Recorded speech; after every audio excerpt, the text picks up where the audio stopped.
Prabhupada has taught the whole world how to take maximum advantage of the human form of life by engaging in devotional service and all these devotional activities.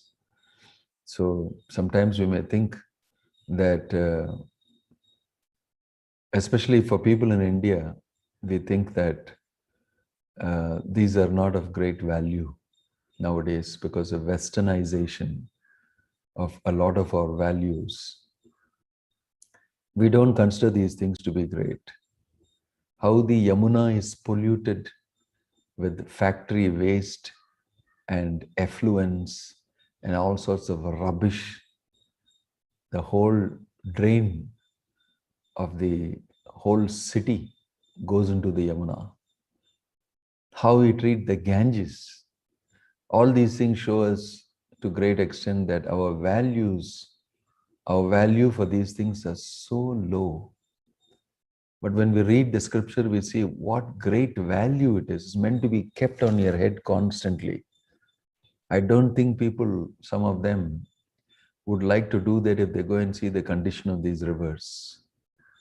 Of course, in spite of that, Ganga is always purifying.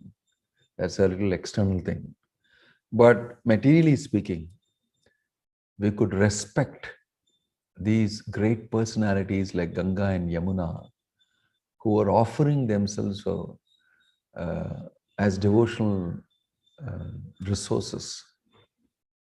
We can respect them better. We can really respect them better. That's why in India, we see that values for all these traditional, amazing aspects has petered down, gone down to a very low level, and also to a dangerous level, dangerously low level. Prabhupada has come to rejuvenate, rekindle, and reignite these sensitivities. And he has opened up the vista, especially to devotees from Europe and America and Africa and all these places. And in this way, he has created value for it all over the world. And therefore, many Indians have now started getting value for it. Similarly, for the Bhagavad Gita, similarly for temple and deity worship. If not for Prabhupada's movement, mostly everything will be slowly killed and dead. Because many great, so-called great people don't know the values of all these things. And who will perpetuate it? So Bhaktivedanta Swami Prabhupada's contribution in explaining these things and explaining the very subtle spiritual values that these wonderful personalities like Ganga and Yamuna have, then also explaining that they are personalities and we should honor them, we should respect them, and the type of service that they're doing to humanity should be highlighted. These are all values that we need to revive, especially in the great country of India. And Prabhupada has done very strategic moves by making this known to the whole world and the whole world appreciating it, which means that India cannot be without appreciating it because it's the origin and the cradle of the civilization. By forcing us to revalue and take a revisit and relook at these amazing value systems. Prabhupada has made a revolution in this way. So we are very thankful and grateful to great personalities like Bhaktivedanta Swami Srila Prabhupada, His Divine Grace, Bhaktisiddhanta Saraswati Thakur, Bhakti Vinod Thakur, and all these great acharyas, for in modern times giving us a clear understanding and developing values for it. Still, in India, there needs a lot of work to be done. And the westernization and the sort of, you call them iconoclastic, means they think all these traditions is useless, brainless, sentimental ritual without any rationale. That's the type of stuff that the Westerners dumbed the whole Indians with throughout their colonizing rule, and before that the Mughals, etc. And that hangover is still there. in all the Indians, and they value all Western thoughts and concepts over and above their country. They continue to stay here, and vested interests definitely are working along with Maya and Kali to make these things happen. If you actually study the Bhagavatam, if you actually study the Bhagavad Gita, you can understand that these things are true. Someone may question us whether these things really have value now. They have value for people who understand the truth. They won't have value for people who don't care to understand, who are completely absorbed in an artificial Western idea, which in itself and of itself is not very valuable, except for an immediate value in terms of your material life, in terms of technology, in terms of other things. But if you look at the natural situation, you know, the world is crumbling because everything is going by rationale and the science of certain things, etc. But personality, personalism, and that feeling of respect, interconnectedness, all that is eroded to a great extent. So what you are inside comes out outside. And the type of consciousness that human beings have, especially those who are leading, who are elite on the top, is not at all conducive for maintaining a good, healthy atmosphere in this world, in harmony with nature, in harmony with man's original position, in harmony with God and his laws. It is out of sync. And therefore, in such a situation where we can expect somebody to think like this, that Ganga is a personality respect-worthy. So when we read these passages from the Bhagavatam, sometimes to some people it looks like mostly irrelevant to me and to my situation now. I don't stay close to the Ganges. As far as I know, the Ganges is the most polluted thing. All sorts of effluents flow into it. And it is more like a massive drainage canal getting dried up very fast than something that I would like to take and keep on my head as of now. And if you look at it from their viewpoint of view, they make a lot of sense also. If you so value it, they're asking, why the hell are you dumping all these things inside? And why the hell are you people keeping quiet about it? So whatever the Britishers did to India, the Indians, after some time, started believing what the Britishers said and did about India. They got psychoed. They got brainwashed into thinking that, yes, this must be true. We are not advanced. We are not greatly progressive. If we continue thinking like this, we will not be. And all those things were dumbed down. And the Britishers left. They knew that they have programmed this place enough. Then India started doing the greatest damage to itself after independence, I would say. That's when it started acting against its own tradition very actively. It is at that time that Bhaktivedanta Swami Prabhupada, in that climate, could not establish his movement here, and he went to America. So he understood strategically that if I go to America and bring Americans who do this, then only you will understand. So Prabhupada had a powerful marketing strategy. So he went to America and brought his Americans and started teaching Bhagavad Gita here, leading Kirtan and Bhajan, eating Prasadam, leading a nice devotee life, and showing and showcasing his Western disciples. And that had a tremendous effect. It had a tremendous effect. Many Indians woke up to their true tradition and moorings and took it up very seriously. This is a great turning moment in Indian history, actually. After so many hundreds of years of Mughal rules and British colonizing and everything, slowly breaking ground.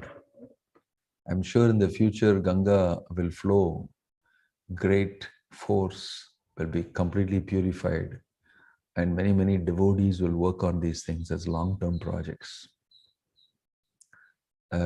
Understanding the value, respecting Ganga for what she actually is worthy. So the story of Ganga is a big story. I don't think that we should go through that now. But the Bhagavatam describes, the Mahabharata describes, many places it's described. Vishwamitra Muni will describe it to Rama and Lakshmana when he takes them. So in this way, there is various descriptions of Bhagirathi. Her name is also Bhagirathi because King Bhagirath brought her after great penances that he did. There's King Dilip, then Amshuman, Asamanjasa, all of these great personalities are involved. And the 60 sons who got burnt by Kapila, put into ashes because they accused him of stealing the sacrificial horse. And how, in order to bring them back to life, Ganges was required. So generations of this particular king meditated, and finally Ganges came down, and she had some conditions that who will bear the force of my descent? And Lord Shiva agreed to do so, and he tied her up in his hair. This is called Gangadharan, who bears Ganga on his head. Only he could take the force of Ganges' descent, and he released her in a controlled way. That's what we see is the Ganges flowing. And then there is a big history to Ganges joining the ocean in Ganga Sagara. So these, when we hear all these stories, we don't just think that they are just some rivers flowing, like you learn in so-and-so civilization, you know, the Euphrates and the Nile and the, you know, Yangtze Kiang in China and the Sindhu River, the Indus valleys. It's not like one of those rivers around which a civilization built and a type of historian academic study of it. That's not enough. If you study here in India, you'll get to know so much about the Ganges. Ganga Mahi ki, they will say, and they'll pay obeisances to Ganga and take bath in her and drink her waters and do abhishekam of the deities with this thing. And so many things are done, and you get deeply into the whole understanding of who Ganga is, what personalities they are, and how great personalities they are. A very personalistic view comes. And that's when devotees, with devotion in their heart, they understand that this is the washings of the lotus feet of the Lord, Charanamritam, and they honor it. So this is great understanding. I don't think it is simply faith-based or blind or sentimental or ritualistic at all. It is just that there is no depth in what you're trying to say. But in each one of these things, there is so much of depth. Why do we worship Ganga? Right? People think that we are foolish worshipping the Ganga, worshipping the cow, worshipping the hill, Govardhan.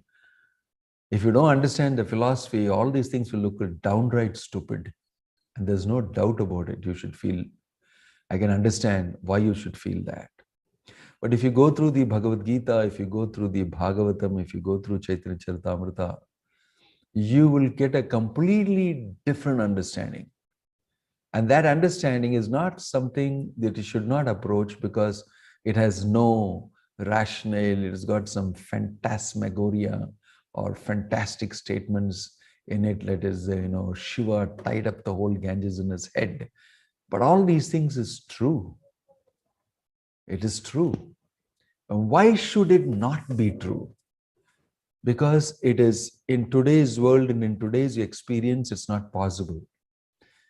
So everything that happened in the past that was possible at that point of time is subject to the possibility of it happening now for it to be accepted as truth. And that is Not at all a proper criterion, because civilization has changed, people have changed, situations have changed, and therefore certain things are not applicable now. It's a matter of detail. But this doesn't mean that we should give up our great tradition, which helps us to understand these things in such great depth. It's not simply a story alone, it's a happening. And people lived on this planet like this. History is proof of it. All these wonderful books of the Bhagavad Gita and the Puranas also speak about the history of this universe. Why only of India? So this is not something that is to be thought of very casually. So what these rishis and sages are doing, they are highly educated, very highly realized persons. And they are keeping Ganges on the tuft of their hair. Means why? Why would highly educated people do this? Unless you can, of course, label them as some ritualistic so-called high priests following religion of today and label them like that and discard them. It's a very, very unfair comparison to when people think of religion nowadays, they see religion only through the eyes of Christianity. Christianity, the largest religion in the world and the biggest following and the oldest, maybe, they think, according to modern historians. But actually, Christianity has got a very bloody, hoary history. The colonization is part of whole Christianity and evangelism, aggressive evangelism done by them. Before they came here is the Mughals, 1,000 years. Mughals, they are barbaric, marauding, pillaging hordes of people who came here. And the soft culture, the Vedic culture of respecting the Ganges, the Yamuna, respecting each other and respecting everybody and having that culture was completely toned down. And today, we are very puny individuals. We don't understand the weight and the volume of the tradition. We can scratch on the surface a little bit, but this is an amazing, great tradition with deep philosophical imports and understanding. So only if you read these things, you will understand. Only if you associate with devotees, you can understand. And you can have a dialogue, discuss, rationalize everything. Get to know why it is what it is. Right? Unfortunately, even Indians are not doing that. They're immediately jumping onto a platform of judgment based on Western philosophy and Western culture and judging Indians, their past and everything. But there are many others also who don't belong to this place, but who have made a study and do appreciate the amazing philosophy, culture, etc.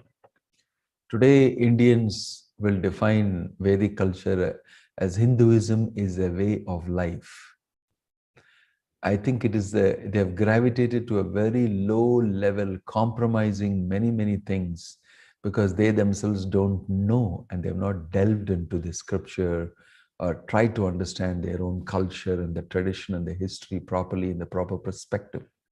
It's a shame that our history textbooks don't contain the real history of India.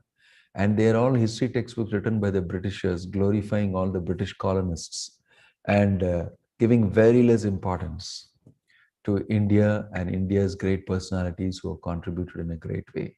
Even today, we teach the same history. And in this way, gradually, the generation of people have forgotten the real history of India, forgotten the real tradition. So in these time, situations and circumstances, Bhaktivedanta Swami Prabhupada has descended to establish the original tradition. And there's a lot of work that we need to do to bring people up to speed to this great culture of Krishna consciousness. So whenever we read these passages, don't think they are irrelevant to us. They are very relevant to us. What anxiety I get when I read these passages is how wonderful, what great value systems, and how much more we need to do to bring this to people. What strategic communication we need to do to bring people up to the speed so that they can understand actually what it means that the sages are doing here. The sages are equivalent to today's great scientists and philosophers and thinkers, everything. They are equivalent and they're even better equipped those days in terms of understanding things. Highly intelligent people dedicating their life to study, to training others, to worshiping the Lord and everything together only. So they are consultants for the entire society. The Brahmanas, the Rishis and sages, they were big time consultants. You talk to them about anything under the sun given in the Vedas, and they give you consultancy immediately, free, no charge. Education should always be free. There should never be any charge. Possessing information doesn't make you very great. Education has been commercialized, and possessing information has become very important some time back. Now it is all data and mining the data and exercising and doing work with the data. So actually, knowledge as such in the material world has become useless because anybody and everybody has it in the form of information and data, right? So treating Vedic tradition in this mechanistic way doesn't get us anywhere. It misses out many important factors. So Bhaktivedanta Swami Prabhupada's contribution to glorifying the Ganges, to building a great home for the whole world on the bank of the Ganges, all shows a great plan, very well thought out. Sometimes I feel that I may be the great impediment in getting these things done myself. So we have to understand things in the proper context. It's sometimes difficult because we're coming from a paradigm, the type of education, the type of economy, the type of surrounding, the type of people, and they're being driven in a herd mentality. We're giving them chance for individual expression, free thought, questioning, and probing into our culture. So Prabhupada started a movement where we can do that. And all these great topics of why the Ganges is great and what is her importance and how she courses through the whole of India and gives great benefit, how she is manifested as Kaveri in the south, as in other places in different ways, and how she is actually benefiting human society, and how Indians especially can get the maximum benefit. All these things are important topics. We can't avoid them. So Ganges and its history is something exciting. Maybe on some other day we can actually recollect the whole history and the story of the Ganges River. Similarly, there is a lot mentioned about all these places. They are not ordinary places, definitely. Tirtha Sthans. I had the opportunity to go to Yamunotri, Gangotri and all these places, original source of the Ganga, coming in the Himalayas. And actually visiting and trying to understand who is Mother Ganga. So it's a very exciting experience. We hope that someday we'll be able to take you there and go to the mouth of the Ganges, where she starts coming out. And it's very amazing to see these places. We even took a bath in this place. It was freezing cold, -1 degrees or something lower than that. The water was -2 or something. We took bath in that -2 degrees water. It was frozen like nothing. That time I was wondering, I remember taking a dip and wondering, wow, so cold. All this is true? That this Ganges is flowing from the higher planets, is coming from the lotus feet of the Lord, and I'm able to take bath in it. How do I bring this to my reality? I remember sitting there trying to get the heat of the sun after this bath and looking into the gushing Ganges. With great force it's gushing out and coming, and wondering a personality. And I offered my prayers to Ganga Mata. feelingly that I'm not able to understand this. Please drill in me the understanding. But I have full faith in what Prabhupada has said, what the Bhagavatam is saying, what the Bhagavad Gita is saying. But to close this gap of faith and understanding and doubt, everything can be done only by an association of a pure devotee. When we associate with a pure devotee like Prabhupada, he brings everything very close, makes everything possible, and puts great faith into us. And we happily are able to invest in that. The association of a devotee makes all the difference, a pure devotee's association. Bhaktivedanta Swami Prabhupada's association has given us all this understanding. And there's a lot of things that we could do to help this movement to expand and bring it to many others by closing this gap, educating people in Krishna consciousness. So we need hundreds and thousands of devotees to do this, patiently relying on Krishna, and we should all be ready to do that in a broad way, with broad thinking, keeping the bright side of Krishna. Om Hare Krishna, Prabhupada Ki. Anybody has any question?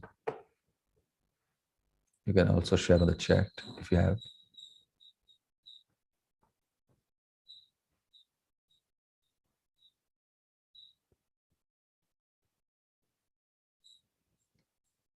Any question?